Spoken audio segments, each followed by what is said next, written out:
நம்மளோட 7 days 7 TV hair பேக்கில் இன்றைக்கி தான் வந்து ஃபர்ஸ்ட் ஹேர் பேக் பார்க்க போகிறோம். இந்த ஹேர் பேக் யூஸ் பண்ணுறதுனால நம்ம ஸ்கேல்ப்பை வந்து நரிஷ் பண்ணி நம்ம ஸ்கேல்ப்பை ஸ்ட்ரென்தன் பண்ணி ஹேர் லாஸை கண்ட்ரோல் பண்ணுறதுக்கு இது நம்மளுக்கு சூப்பர் டூப்பராக ஹெல்ப் பண்ணி தரப்போகுது. அதுவும் இல்லாமல் இதுக்கு நம்ம வெறும் 3 இன்கிரிடியன்ட் தான் யூஸ் பண்ண போகிறோம். ஸோ அப்படிப்பட்ட சூப்பரான ஹேர் பேக் பார்க்கறதுக்கு முன்னாடி நெக்ஸ்ட் ஹேர் பேக் பார்க்கறதுக்கு இப்போ நம்ம சேனல் சப்ஸ்கிரைப் பண்ணிவிட்டு இந்த வீடியோ லைக் தட்டி விட்டுருங்க.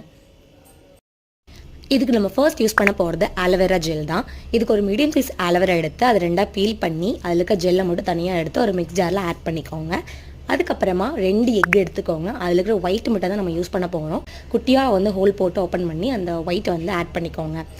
ஆட் பண்ணிவிட்டு இது வந்து நம்ம ஃபைன் பேஸ்ட்டாக அரைச்சி எடுத்துக்க போகிறோம். ஸோ ஃபைன் பேஸ்ட்டாக அரைச்சதுக்கப்புறம் பார்த்திங்கன்னா இப்படி ஒரு நல்ல ஒரு க்ரீமி கன்சிஸ்டன்சிக்கு நமக்கு வந்து கிடைக்கும். இது கூட 2 இல்லை 3 விட்டமின் இ ஆயில் வந்து ஆட் பண்ணிக்கோங்க. இது 3மே நம்ம ஹேர் லாஸை கண்ட்ரோல் பண்ணுறக்கும் நம்ம ஹேர் லாஸ் ஆன இடத்துல புது முடி வளர்றக்கும் நம்ம ஹெல்ப் பண்ண போகுது. நம்ம ஸ்கேல்ப்பையும் ஸ்ட்ரென்தன் பண்ணி